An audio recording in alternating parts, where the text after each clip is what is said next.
Well, welcome back. We're talking all things student loan with the president of the Institute of Student Loan Advisors, Betsy Mayotte. This person is asking, will you have to pay your student loans back if you get Social Security disability? So that depends. If you're under the level of Social Security disability where they're only reviewing your case every 5 to 7 years, then you could be eligible for what's called total and permanent disability discharge. If you go to disabilitydischarge.com, which, believe it or not, is the Department of Ed's disability discharge website, you can find all the information and figure out how to apply.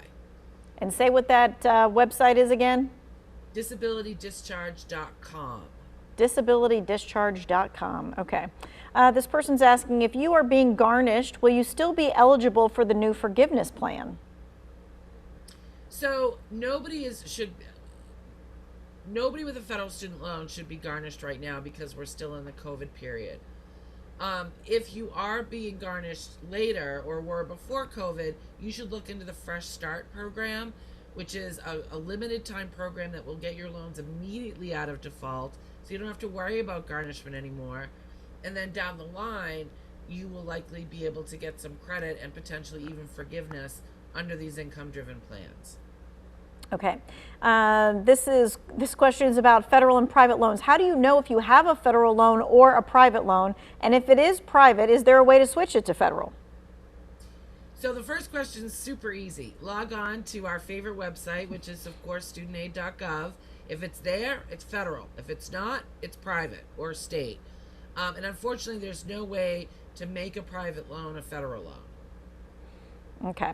No way to make a private loan a federal loan. And if we can back there, if we can get the studentaid.gov website, just so that we can show folks by the end of this, they'll be able to take it down or take a screenshot. All right, this next question is, I continued to pay on my student loan during COVID and I finally paid them off. How can I get a refund? Congratulations. I mean, people can always ask for a refund of their COVID payments, but then you're going to owe the money again and you'll have to pay interest on it. So congratulations. Good job. Okay, but no refund. Now, at one point we were talking about a refund because there was that student loan forgiveness, 10 up to 20,000, but that is no more. So no more refunds. Correct. Okay. This person is asking, if I don't have an income, do I still have to pay my loans? You are still due for your loans, but if you don't have income, you can apply for these income-driven repayment plans. You would have a $0 payment, and after being on these plans for 20 or 25 years, you have to recertify your income every year. Whatever balance is left, and it could be the whole thing, would be forgiven. Okay, but you do have to do that every single year, certify your income. Correct. Okay.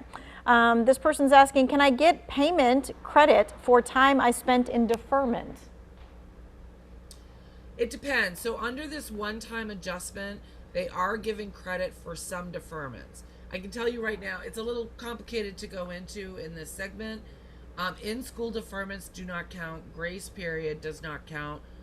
Some of the other deferments will count under this one-time adjustment. You can read all the details about it on our website or on the one-time adjustment page on studentaid.gov. All right, and we've had a couple of questions, and they're very complicated, it seems, with public service loan forgiveness, that certain things don't qualify, and they thought that they would. So is that something that they can contact your student loan advisors directly to get help with that?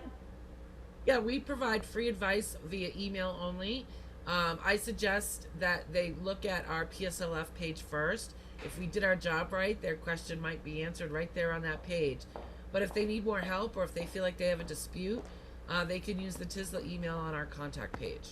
Okay, thank you so much for your time, your expertise. We appreciate it. If you missed any of this, if you need to get in touch with those student loan advisors to see if you can get your question answered by them specifically, we're going to have that posted for you on WFNYnews2.com in the 2 Wants to Know section.